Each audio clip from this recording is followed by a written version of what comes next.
संगच्छध्वं संवदध्वं संवो मनांसि जानताम् देवा भागं यथा पूर्वे संजानाना उपासते। ओम।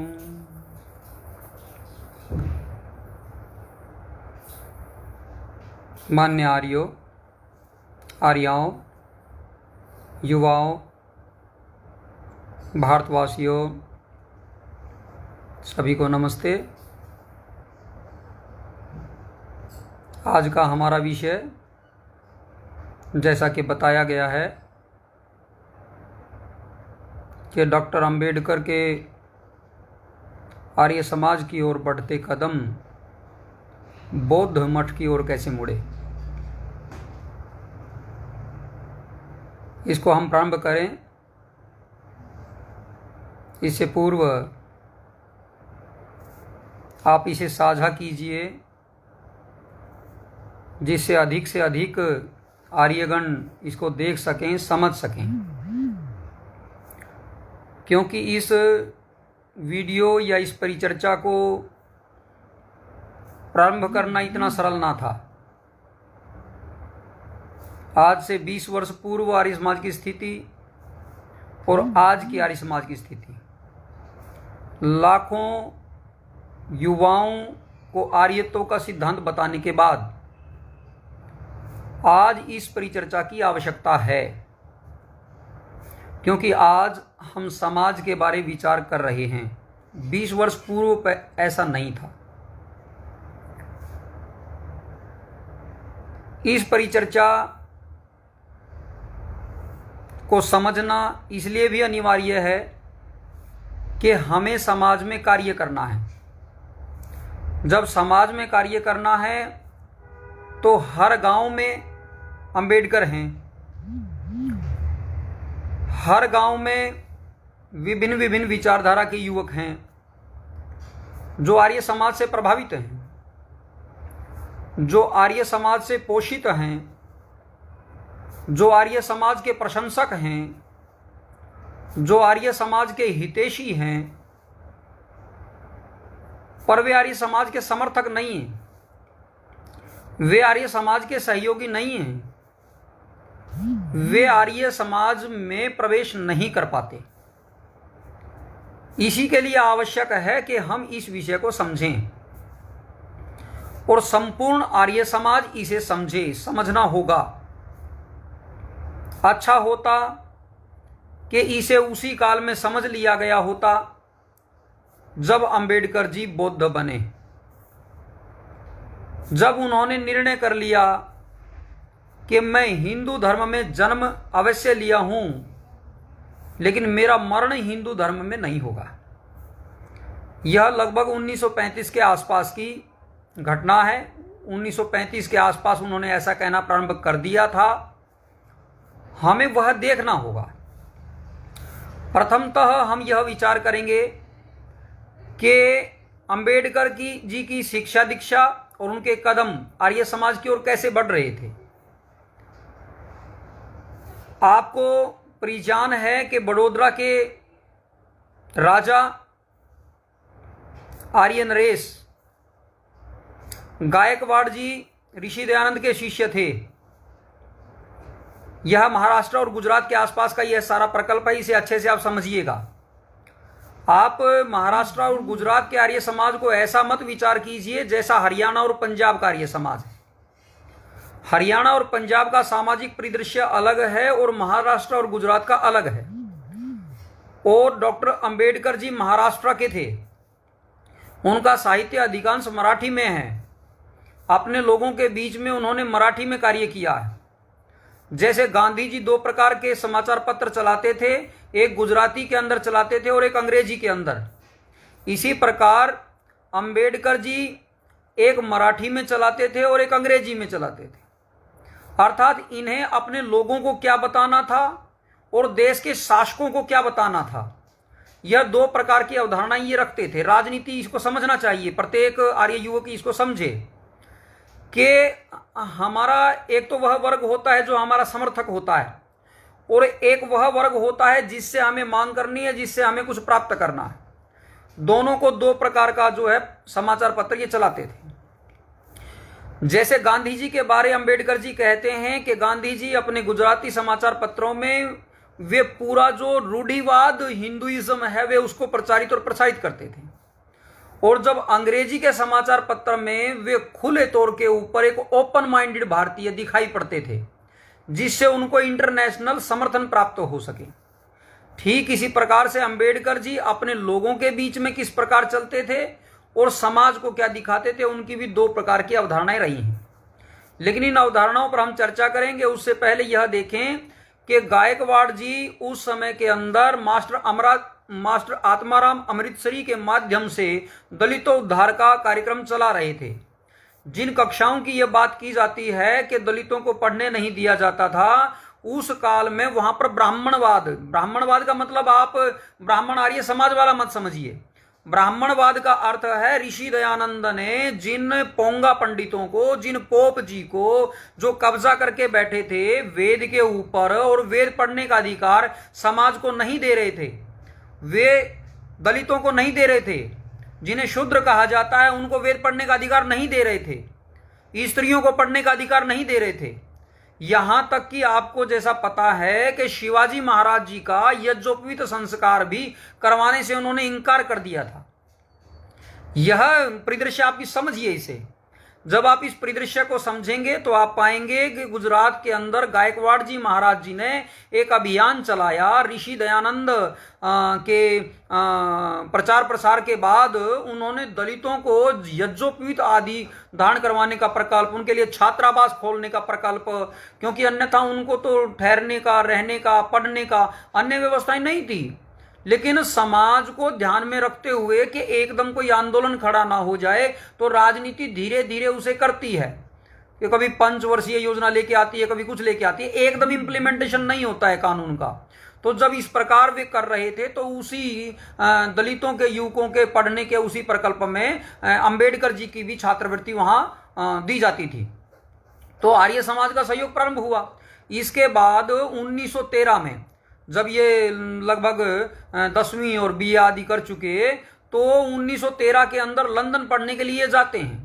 तो जब लंदन पढ़ने के लिए जाते हैं तो इनकी स्कॉलरशिप की व्यवस्था भी आर्य समाज का जो मास्टर आत्माराम अमृतसरी जी हैं, वे गायकवाड़ आर्य नरेश जी से कह करके इनकी स्कॉलरशिप का प्रबंध करवा देते हैं। और जब स्कॉलरशिप का यह प्रबंध करवाया जाता है तो उसमें एक अनुबंध होता है कि वहां से आने के बाद आपको 10 वर्ष तक राज्य की सेवा करनी पड़ेगी। कोई भी व्यक्ति छात्रवृत्ति देता है तो छात्रवृत्ति की एवज में इस प्रकार के अनुबंध रहते हैं। आज भी इस प्रकार के अनुबंध हैं। अगर स्कॉलरशिप कोई भी उसको ग्रहण करेगा तो स्कॉलरशिप के नियमों का उसे पालन करना पड़ता है। तो वहां पर उस समय पर लंदन में पढ़ने को भेजना, उस समय पर लेफ्टिनेंट की उपाधि भी जो आर्य नरेश गायकवाड़ ने अंबेडकर जी को प्रदान की थी और उसके बाद इनको पढ़ने के लिए भेजा। तो जब ये वहां से आ गए तो आने के पश्चात इन्होंने जब सेवा आदि के कार्य में शुरू किया तो वहां पर नहीं इनका मन लगता है और पढ़ाई में ये प्रयास करते हैं या समाज सुधार में प्रयास करते हैं। मूक नायक नाम का पत्र ये 1920 में निकाल लेते हैं। तो 1924 के अंदर ये पत्र लिखते हैं कि मैं जो अनुबंध है उस अनुबंध का पूर्ण पालन नहीं कर पाऊंगा, मुझे इसे विमुक्त किया जाए। और इसका माध्यम भी आर्य समाज बनता है। मास्टर आत्माराम अमृतसरी पत्र लिखवाते हैं और पत्र के माध्यम से जो आर्य नरेश गायकवाड़ जी हैं उनसे यह अनुमति ले ली जाती है कि इनको अनुबंध से मुक्त किया जाता है।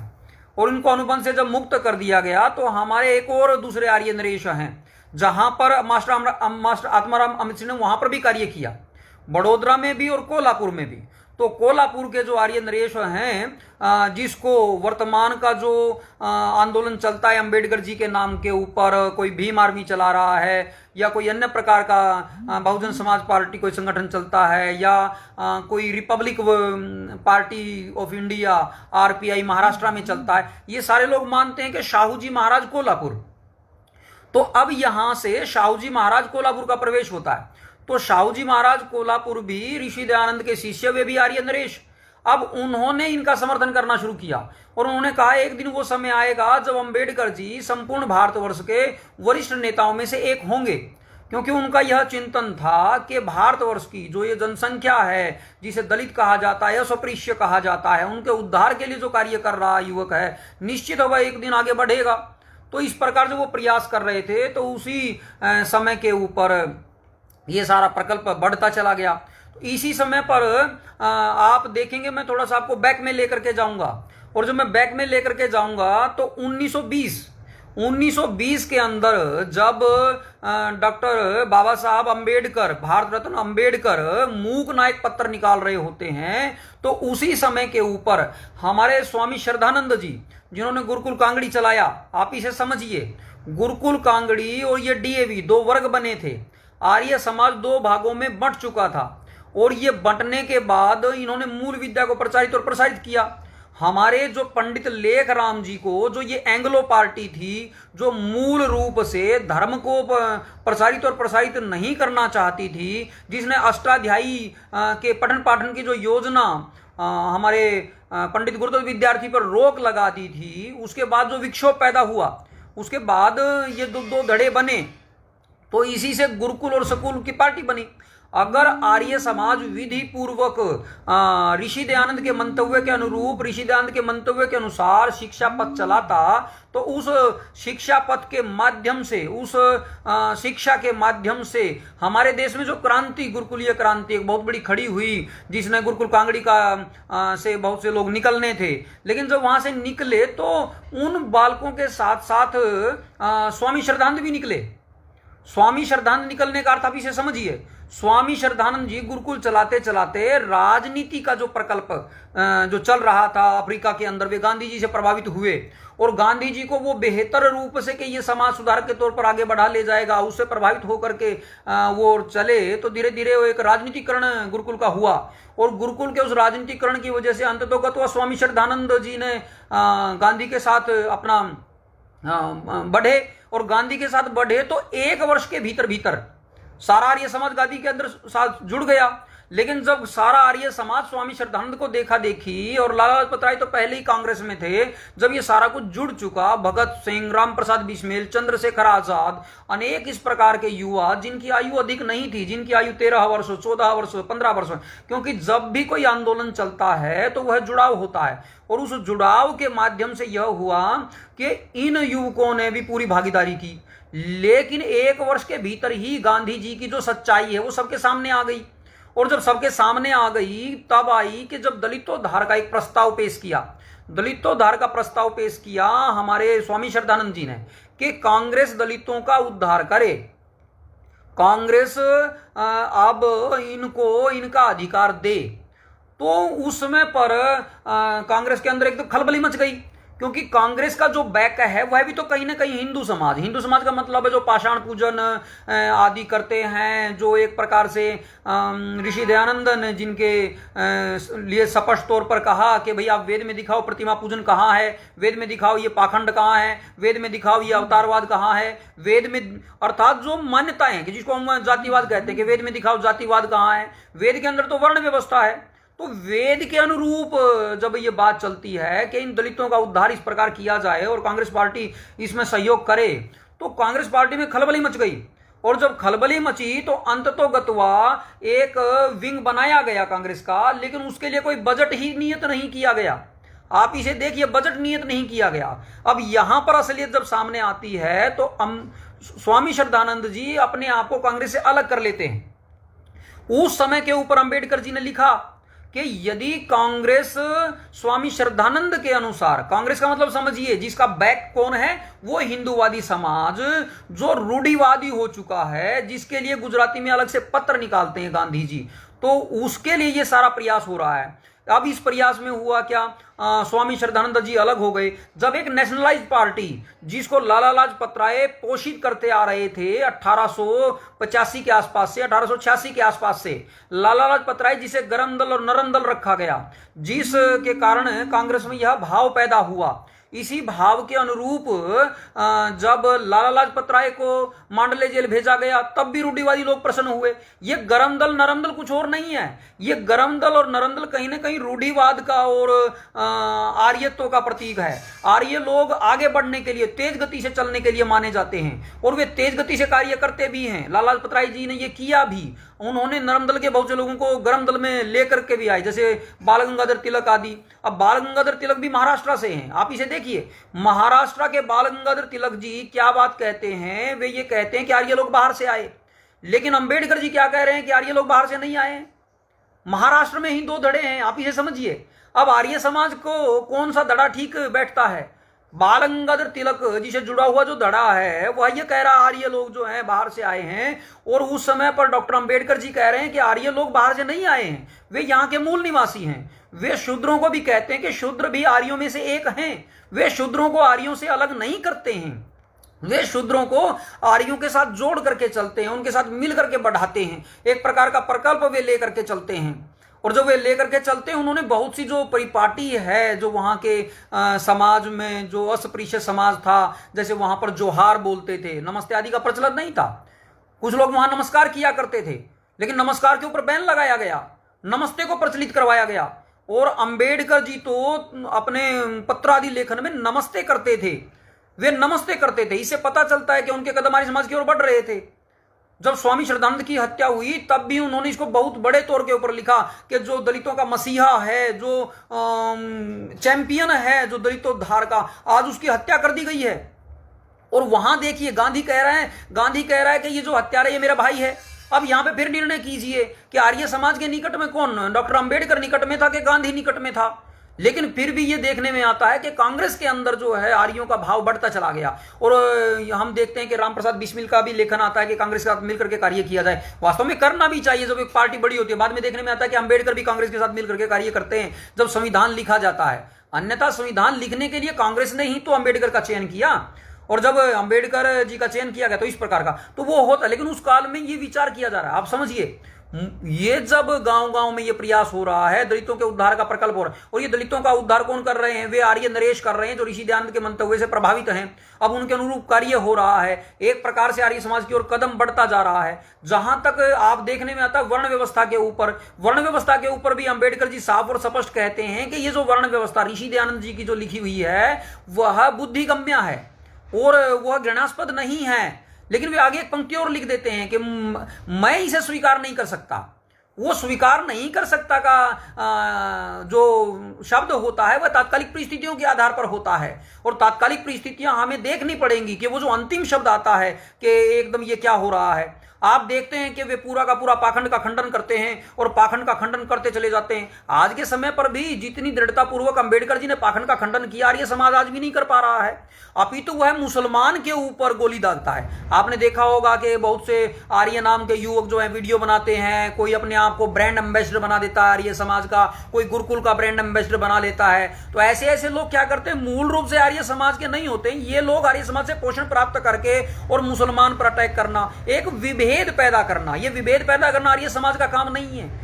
जनता के अंदर एकता पैदा करना, सामंजस्य पैदा करना, भ्रातृत्व पैदा करना, सामाजिक सौहार्द पैदा करना, ये आर्य समाज का कर्तव्य कर्म है। और यही कार्य पहले से करते चले आया है आर्य समाज, और इसी के लिए जाना जाता रहा।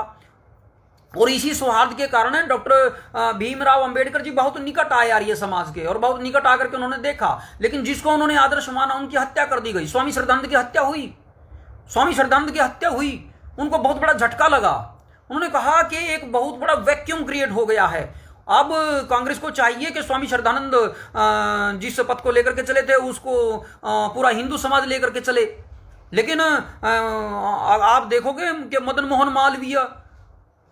मालवीय या अन्य जो हिंदूवादी जिन्होंने बनारस हिंदू यूनिवर्सिटी वगैरह बनाया या अन्य प्रकल्प चलाए, किसी ने भी इसको सिरे से नहीं लिया।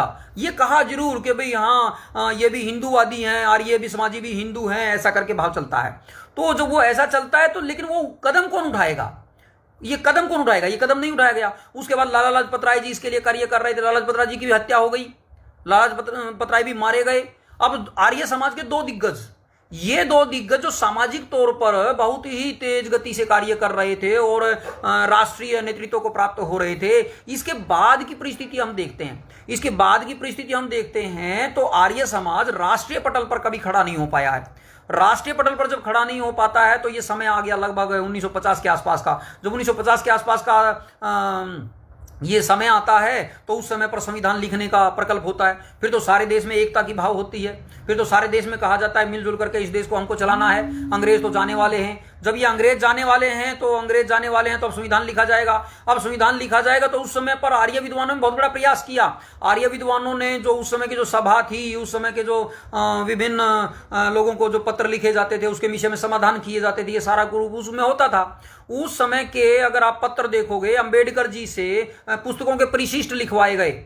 आर्य हमारे विद्वानों ने उसमें बहुत बड़ा प्रयास किया है। उन्होंने डॉक्टर भीमराव अंबेडकर जी से अपनी पुस्तकों के परिशिष्ट लिखवाए। उनमें उस समय पर वे लिखते हैं कि मेरी अभी तक हिंदू धर्म के बारे जानकारी पूरी नहीं है, मेरी जानकारी अभी अधूरी है, अभी मुझे बहुत सा ज्ञान प्राप्त हो रहा है। यहाँ तक कि जो मायावाद का सिद्धांत है जिसे शंकराचार्य जी आदि चलाते हैं, उसके संबंध में और आर्य के संबंध में भी जो अवधारणा है उनकी तब जाकर के स्पष्ट होती है। कहते मेरा ज्ञान यहाँ बढ़ रहा है, मैं इतना अवश्य मानता हूं कि इस पुस्तक को पढ़ने से मेरे को यह हित हुआ है। इस प्रकार का वे स्वीकार कर रहे हैं। इसका अर्थ यह है कि वे जो बढ़ते चले आए हैं, वे जो आगे बढ़ रहे हैं। तो अब 1956 का समय आया है।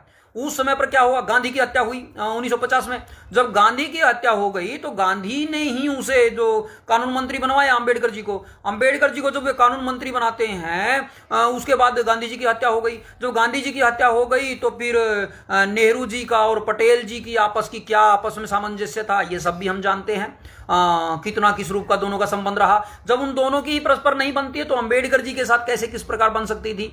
अंबेडकर जी तो फिर स्वाभिमान पूर्वक ही रह सकते थे, और स्वाभिमान पूर्वक अगर नहीं रखते थे उन्होंने तब तक एक नियम तो कर दिया था कि हिंदू के अंदर ही बौद्धों को ला दिया था, हिंदू के अंदर जैन को ला दिया था, हिंदू के अंदर सिख को ला दिया था। ये अलग अलग नहीं किए थे। उन्होंने राष्ट्रीय एकता का पूरा प्रयास किया उस काल में, तात्कालिक परिस्थितियों के अनुसार में। लेकिन जब उसके बाद देखा जाता है हिंदू कोड बिल को जब हम देखते हैं तो हिंदू कोड बिल के ऊपर आर्य समाज की जो स्पष्ट रूप से अवधारणा निकल करके नहीं आई। अंबेडकर जी जो हैं वे सुधारवादी प्रक्रिया को लेकर के चल रहे हैं, लेकिन यहाँ पर आर्य समाजियों में उस समय का उपाध्याय जी आदि काफी प्रयासरत थे। वहाँ में सार्वदेशिक सभा आदि के बहुत से विद्वान भी उस समय अपने व्यक्तिगत तौर पर थे। लेकिन एक मंच पर आकर के उसी समय पर प्रस्ताव पारित किया गया कि आर्य समाज राजनीति नहीं करेगा, आर्य समाज राजनीतिक मंतव्य नहीं देगा। आर्य समाज की नकेल कस दी गई अपने जो तथाकथित सार्वदेशिक सभाओं के द्वारा। और इस नकेल कसने का परिणाम यह रहा कि हम ऐसे समाज के रूप में खड़े नहीं हो पाए जो दृढ़तापूर्वक जो रूढ़िवादी समाज खड़ा हो रहा था उसका विरोध कर सके।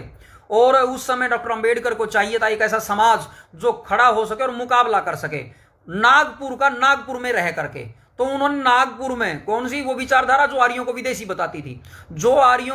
बताती थी, विचारधारा जो नागपुर में बढ़ रही थी, उसी नागपुर में दशहरे के दिन अपनी मृत्यु के 22 दिन पूर्व 22 प्रतिज्ञाओं के साथ वे बौद्ध धर्म को अपना लेते हैं। तो यहां पर क्या है कि आर्य समाज खुल करके स्पष्ट रूप से वेद के अनुरूप क्रांतिकारी जो भाव है वह समाज में नहीं रख पाया। और जो राजनेता होता है या जो इस प्रकार के युवक सामाजिक कार्यकर्ता होते हैं वे प्रैक्टिकल चाहते हैं, हमें प्रैक्टिकल देना पड़ेगा, हमें प्रैक्टिकल रूप लाना पड़ेगा। आज समय आ गया है, आज इसका उत्तरदायित्व तो हमारे शंकराचार्यों का भी है, आज का यह उत्तरदायित्व तो हमारे पूरे हिंदू समाज का है, आज का यह उत्तरदायित्व तो पूरे चाहे कोई भी संगठन है, राजनीतिक पार्टी है या सामाजिक संगठन है या कोई आध्यात्मिक संगठन है, वो सबका है। अब ऐसा समय आ गया है, हमें भारतवर्ष को एक सूत्र के आधार से, एक सिद्धांत के आधार से निर्णित करना पड़ेगा। जैसे संविधान निर्माण के समय के ऊपर विभिन्न पत्राचार हुए, खुल करके बातें हुई, इसी प्रकार से आज के समय पर आवश्यकता है हम अपनी अपनी सहभागिता निभाएं, हम दृढ़तापूर्वक चिंतन और मंथन करें। और इस समय पर हमारे युवक दृढ़तापूर्वक चिंतन मंथन के लिए तैयार हैं। ग्राम ग्राम नगर नगर में युवक स्वाध्याय कर रहे हैं। अब आर्य समाज का वह वर्ग खड़ा हो गया है जिसने आर्य समाज को तथाकथित मोक्षवादी, तथाकथित केवल हवन तक सीमित करने वाला बना करके खड़ा कर देने वाले लोगों से बाहर निकाल दिया है। अब हम ग्राउंड पे आ गए, अब हम समाज में आ गए हैं, अब समाज में हमारी अवधारणा स्पष्ट होनी जा रही है, हमें समाज में एक बात रखनी है। तो आज डॉक्टर भीमराव अंबेडकर जी का जन्मदिन भी है, 1891 में उनका जो है जन्म हुआ, और आज 2021, तो इस में बहुत कुछ परिदृश्य बदल चुका है। अब हमें विभिन्न विभिन्न प्रकल्पों को बढ़ाना है और हम बढ़ाएंगे, और न केवल इसके संबंध में अपितु विभिन्न समाज के संबंध में। तो डॉक्टर भीमराव अंबेडकर जी आर्य समाज की ओर बढ़े, लेकिन आर्य समाज को अपना प्रैक्टिकल स्वरूप देना पड़ेगा। तो इस प्रैक्टिकल स्वरूप के लिए आर्यो कमर कसो, आप कमर कसो, अपने गांव में कमर कसो, दृढ़तापूर्वक कमर कसो। और आप जब कमर कस के दृढ़तापूर्वक आप सामंजस्य बनाएंगे, सामाजिक सौहार्द बढ़ाएंगे, तो आप निश्चित जानिएगा इस सामाजिक सौहार्द में हर व्यक्ति आपके साथ खड़ा होगा, हर अंबेडकर आपके साथ खड़ा होगा। जैसे अंबेडकर जी स्वामी श्रद्धानंद के साथ खड़े थे, जैसे अंबेडकर जी हमारे लाला लाजपत राय के साथ खड़े थे, जैसे अंबेडकर जी हमारे शाहू जी महाराज के साथ खड़े थे, वो अरिंदरेश के साथ खड़े थे, मास्टर अमृतसरी के साथ खड़े थे। हमें सहयोग करना पड़ेगा। वह सहयोग से ही बात बनेगी, विद्वेष से नहीं बनेगी, आक्षेपण से नहीं बनेगी, आरोपण से नहीं बनेगी। ये जो वर्तमान में जो प्रणाली चलती है कि हमारे को तो दूसरे को जो छोटा ही दिखाना है करके, छोटा दिखाना करके नहीं है, सौहार्द से, प्रेम से, सामाजिकता से, और इस प्रेम और सामाजिकता के आधार से हम निश्चित जानिए वो दिन जल्द ही आएगा। भारत को एक सूत्र में हम पिरो देंगे और भारत की एकता को हम बढ़ा ले जाएंगे, क्योंकि वेद के आधार से वो होने वाला है। क्योंकि जहां तक जो शंका आती है, अंबेडकर जी की जो शंका आती है वेद के संबंध में, या जो वो इस प्रकार की आती है कि वे लोग वेद को कितना जानते हैं। हमारे जो अंबेडकर जी हैं वेद के संबंध में कहते हैं वेद में इतिहास है, वेद में राजा इंद्र के बारे है, वेद में गंगा के बारे है, वेद में सरस्वती के बारे है। वे इन अवधारणाओं पर बात कर रहे हैं, और ये जो अवधारणा है ये आर्य समाज की अवधारणा नहीं है। यह अवधारणा पूर्ण और अपूर्ण रूपेण से जो पाषाण पूजक समाज है, जो समाज ऋषि दयानंद के मंतव्यों, ऋषियों के मंतव्यों से सहमत नहीं है, उस समाज का है, उसको अब आर्यपथ पे आना पड़ेगा। मैं आमंत्रित करता हूं शंकराचार्यों को, मैं आमंत्रित करता हूं हमारे माननीय महाभागों को, मैं आमंत्रित करता हूं हमारे देश के नेताओं को, मैं आमंत्रित करता हूं हमारे राष्ट्र के कर्णधारों को, मैं आमंत्रित करता हूं राष्ट्र के उन युवाओं को जिनके हृदय में पीड़ा है कि भारतवर्ष की सुरक्षा होनी चाहिए, भारत को एक छत्र में बांधा जाना चाहिए। तो वह एक छत्र केवल ऋषि दयानंद का छत्र हो सकता है। वह छत्र, ये जो सुदर्शन चक्र आपको दिखाई पड़ता है हमारे झंडे के भीतर, ये सुदर्शन चक्र हमारे वेद के या जो आत्मा के जो हमारे 24 शक्तियां हैं, उन शक्तियों का प्रतीक है। तो दृढ़तापूर्वक हम ईश्वर, जीव और प्रकृति को समझें, ईश्वर, जीव और प्रकृति की एक रूपता को अपनाएं, आर्य समाज के सिद्धांतों में एकता करें, और जो आर्य समाज के सिद्धांतों में विभेद पैदा करते हैं हमें उनका इलाज करना पड़ेगा। हम इलाज करेंगे, दृढ़तापूर्वक इलाज करेंगे, स्पष्टतापूर्वक करेंगे।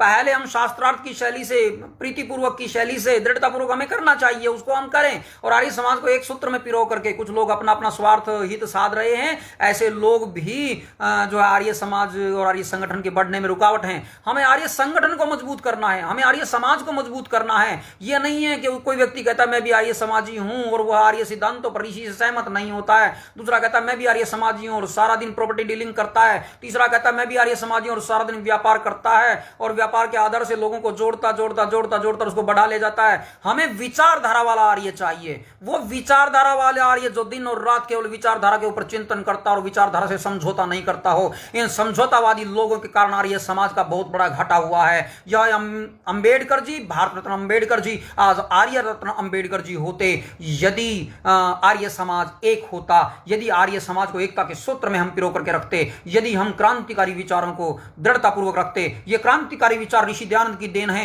ये क्रांतिकारी विचार पंडित राम प्रसाद बिस्मिल की देन है, ये क्रांतिकारी विचार हमारे पंडित गुरुदत्त विद्यार्थी की देन है, ये क्रांतिकारी विचार लाला लाजपत राय की देन है, और ये क्रांतिकारी विचार आज के समय पर दिए हैं पंडित परमदेव मीमांसक जी ने, जो दृढ़तापूर्वक सघन पुरुषार्थ कर रहे हैं, लगातार सघन पुरुषार्थ कर रहे हैं। युवा विचार करके देखो, 20 वर्ष तक आर्य समाज में संघर्ष करने वाला एक आचार्य, वेदों का प्रकांड विद्वान और तथाकथित अपने आप को आर्य समाजी बताने वाले ये लोग आज तक जब एक आचार्य को स्वीकार नहीं कर पाते हैं, तो उन युवाओं को कहां स्वीकार कर पाते होंगे जो आर्य समाज में आता होगा? कहां आर्य समाज में उसका स्वागत किया जाता होगा? कौन उसको नमस्ते करता होगा? कौन उसको दृढ़तापूर्वक सहयोग करता होगा? आज कितने आर्य समाज हैं जिन्होंने छात्रावास खोल रखे हैं, चाहे दिल्ली के अंदर, चाहे चंडीगढ़ के अंदर, चाहे रोहतक के अंदर, चाहे कुरुक्षेत्र के अंदर। कितने आर्य समाज हैं जिन्होंने छात्रावास खोल रखे हैं और विभिन्न विभिन्न कुलों के, परिवारों के छात्र वहां पर आकर के पढ़ते हैं।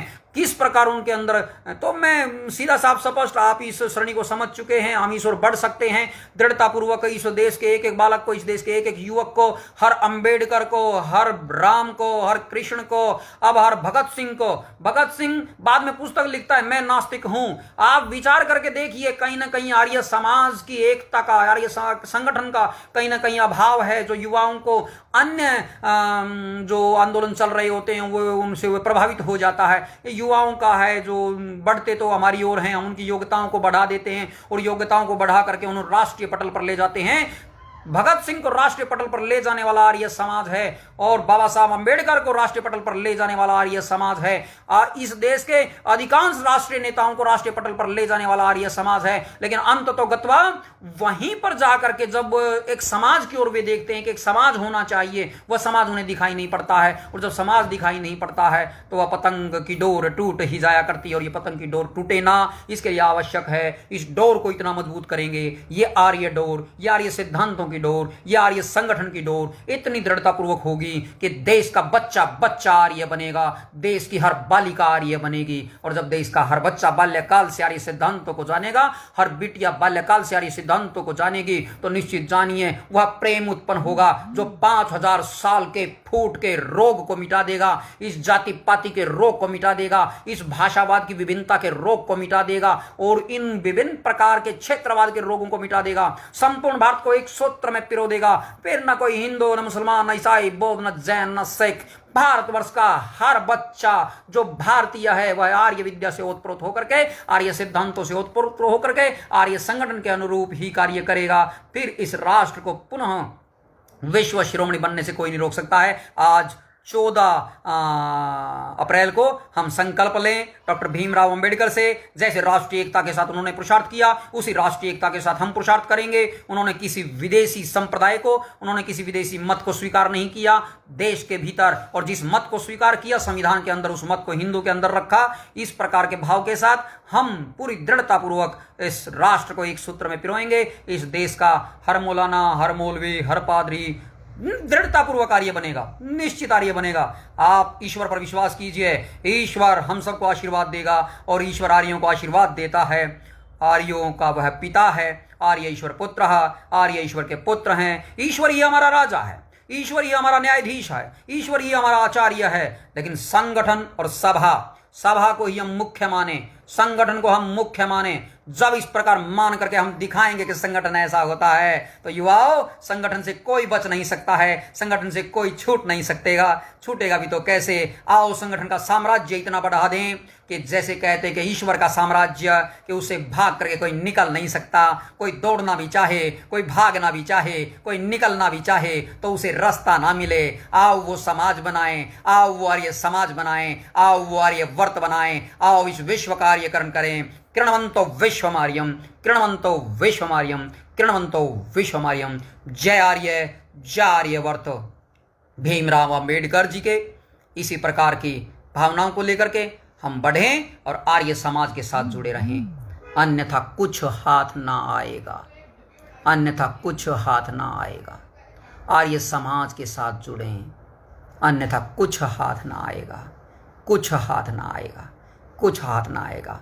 और आज आर्य समाज, आर्य संगठन, राष्ट्रीय आर्य निर्मात्री सभा, राष्ट्रीय आर्य क्षत्रिय सभा, राष्ट्रीय आर्य छात्र सभा, राष्ट्रीय आर्य संरक्षणी सभा, दृढ़तापूर्वक जुड़िए इन संगठनों से, दृढ़तापूर्वक जुड़िए। और जो इन संगठनों से नहीं जुड़ता है, विचार करके देखिए, वे लोग धोखे कर सकते हैं संगठनों के साथ, तो आपका क्या कर सकते हैं? वे आपका क्या कर सकते हैं? किन हालात में लेकर के छोड़ेंगे आपको? ऋषि दयानंद के मंतव्यों या ऋषि दयानंद के नाम पर खाने वाले लोग हमें कहीं का नहीं छोड़ेंगे। सावधान, सावधान, सावधान। सभी को नमस्ते जी, नमस्ते।